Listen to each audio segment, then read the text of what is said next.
Assalamualaikum warahmatullahi wabarakatuh. Salam sejahtera bagi kita semua.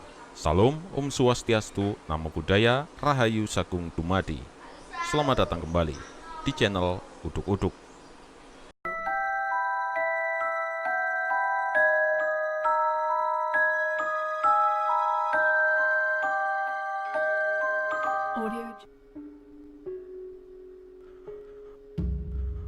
Pada episode kali ini, kami berkunjung ke salah satu tempat yang berada di daerah Pandaan, atau yang lebih tepatnya di Dusun Kasri, Kelurahan Petung Asri, Kecamatan Pandaan, Kabupaten Pasuruan, Jawa Timur.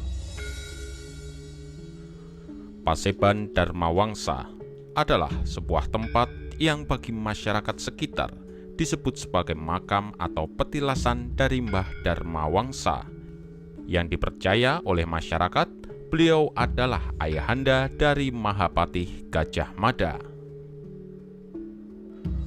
Ketika masuk ke dalam area makam, akan nampak terlihat dua makam di kiri dan kanan, serta di tengahnya terdapat linggayoni.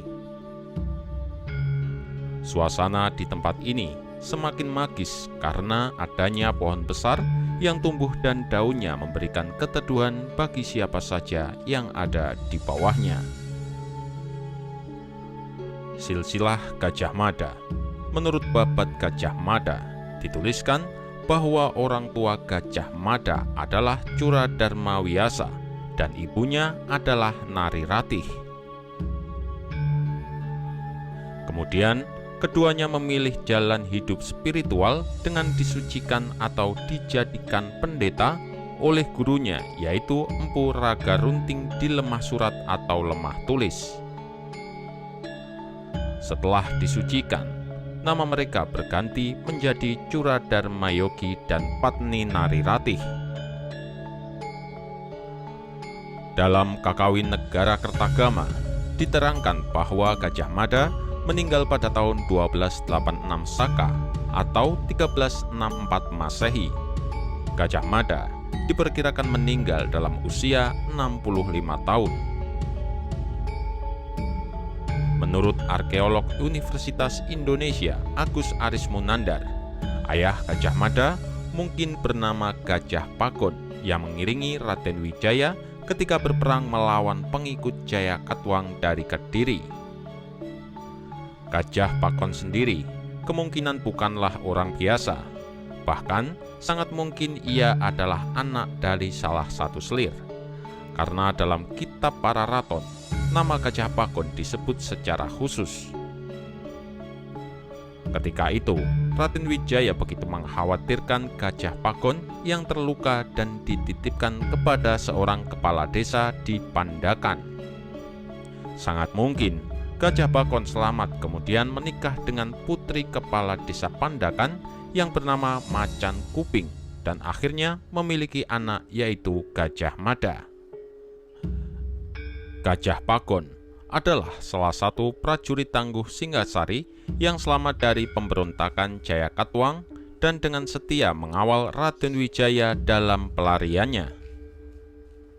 Tetapi Gajah Pakon tidak ikut serta dalam melanjutkan perjalanan Raden Wijaya ke Sumenep guna berlindung di naungan Arya Wiraraja.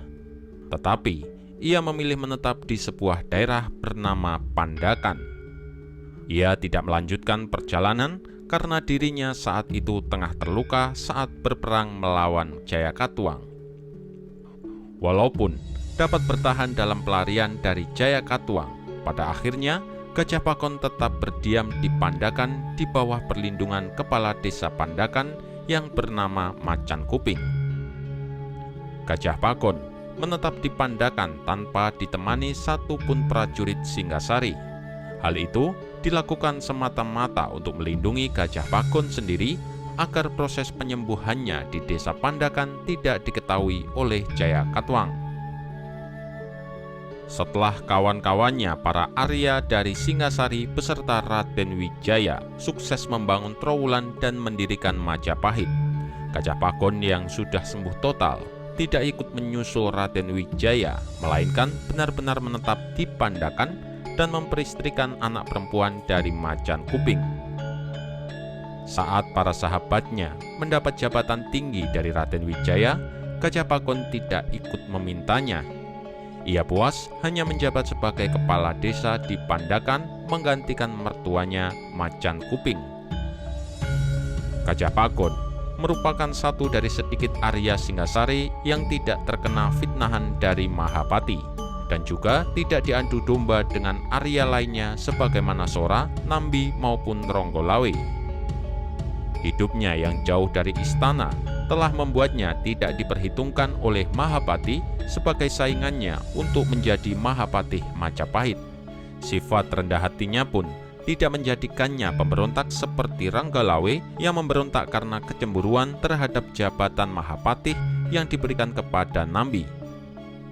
Ia pun sangat puas hanya menjadi seorang kepala desa di Pandakan. Tetapi kiprah Gajah Pakon tidak berhenti sampai di sana. Putranya kelak akan dikenang sebagai tokoh terbesar di Majapahit melebihi para raja yang memerintah Majapahit. Tokoh yang pertama kali merintis visi yang di masa depan dikenal sebagai Negara Kesatuan Republik Indonesia. Seorang lurah prajurit Bayangkara atau semacam pas pampres pada zaman sekarang yang berjasa besar menyelamatkan Majapahit dari pemberontakan Rakuti, dan pada akhirnya karena jasa-jasa besarnya ia diangkat sebagai Mahapatih Majapahit dengan sumpahnya yang terkenal yaitu Sumpah Amuktipalapa. Sebuah sumpah pantangan melakukan kenikmatan duniawi sebelum menaklukkan seluruh kawasan Nusantara. Dialah Rakrian Mahapatih Amangkubumi Majapahit Gajah Mada. Harus diakui, sampai saat ini memang masih banyak perbedaan pendapat tentang silsilah dan asal-usul dari Gajah Mada yang sebenarnya. Tentunya dibutuhkan waktu penelitian dan tentu saja perdebatan yang panjang untuk mengungkapnya lebih lanjut. Bagi kalian yang menyukai video ini, jangan lupa untuk like, komen, dan juga subscribe. Sekian dari kami, mohon maaf apabila ada salah. Wassalam.